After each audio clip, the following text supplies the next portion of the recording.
My mom just sent me an article about this Christian ministry that is having off-site Bible studies for public school students voluntarily if their parents want to sign them up for that.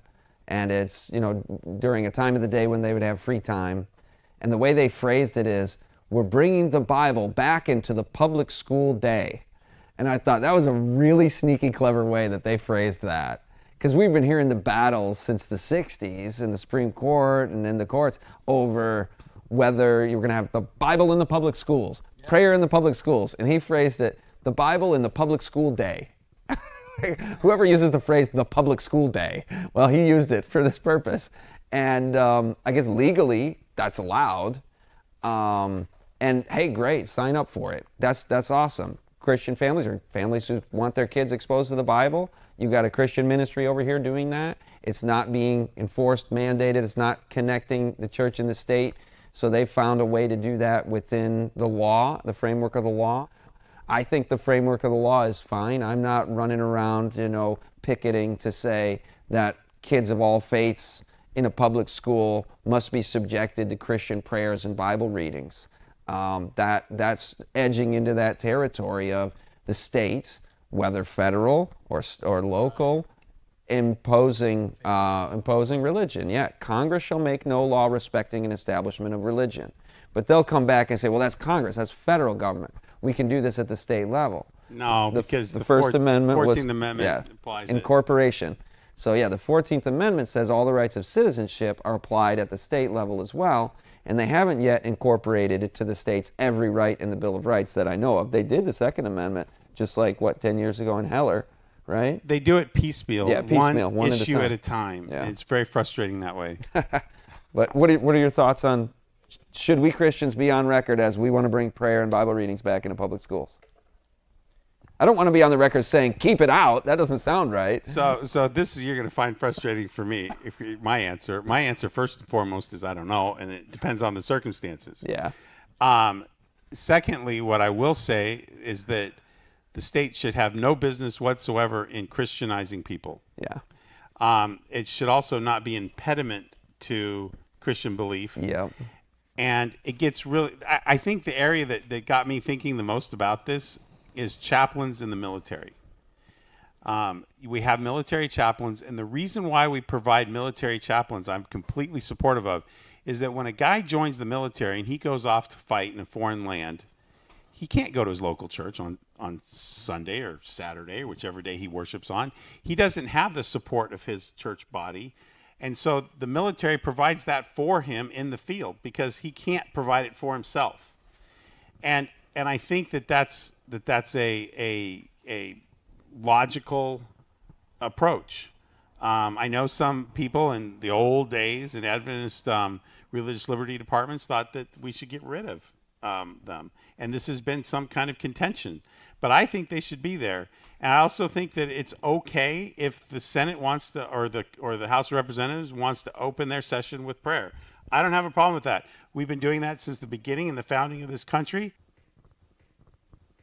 It's just the country cannot be in the business of making Christians, because if the country is in the business of making Christians, then the union of church and state, and we have that tying religion to a cadaver problem.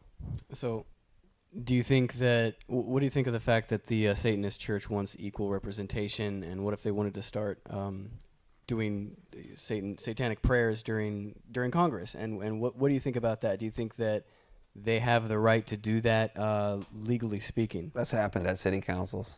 The reason why you're doing this is because it reflects the general sentiment of the people in the audience, right? If I was in a city that was primarily made up of Satanists, and the vast majority of the people were Satanists, and they want to start with a Satanist prayer, go for it. Okay, I'm going to move out of that city though. Okay. Yeah. But one thing that I really hate is this kind of over focus on rights, although I like rights, I like personal rights, but they get to this kind of thing where we're just going to nitpick, and we can drive this rights arguments into some absurdities. Right. And the Satanist thing, honestly, I'm not convinced that Satanism as a religion even exists. I've listened to some interviews that were quite interesting from Alistair. No, it was the guy, not Anton LaVey. Anton LaVey. Yeah. And basically what he really was, well, I don't know what he was, only God knows that. But what he was a very evil man who wanted to have complete sway with all the evilness in his life and everything like that. But fundamentally, at his core, he was atheist. Interesting. And at least that's what he would say. Now, I don't really know, but yeah, you may disagree.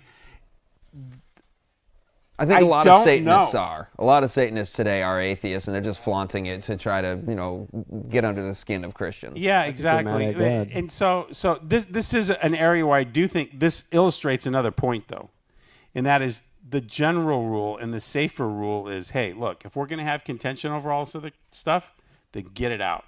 If we're going to have contention over who gets to have prayer in school and we're going to have Satanists doing all this other kind of stuff, you know what? Maybe that should tell us something. Let's get it all out.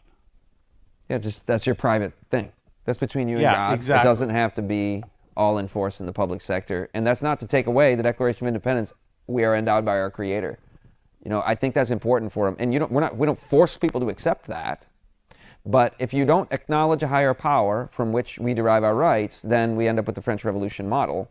But as far as religious expressions in the public sector, I don't think we want to be the ones pushing that. I think we want to help our Christian brothers and sisters who think that's the great cause of truth understand the principles of Protestantism a little more clearly, gently draw them back to our gospel mission is winning souls and serving the needy. And I'm sure Benjamin Franklin would say, you know what? If the church was doing their job and the church was alive and strong, they wouldn't be asking for that prayer in school. Yeah. What's going on is the church is weak, and so people are saying, oh, we need to make the church stronger, so we'll get the state to do it for us.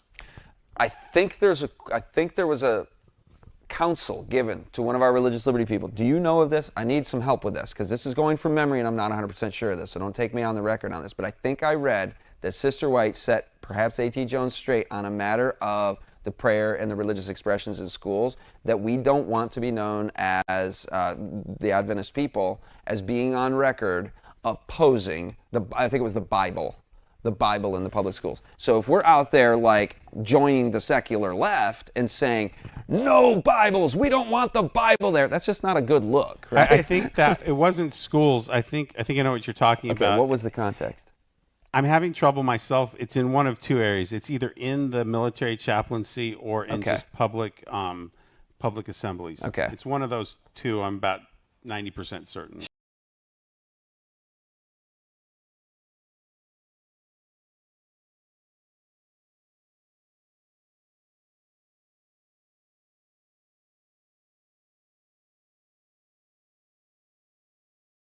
She says on political questions, silence is golden.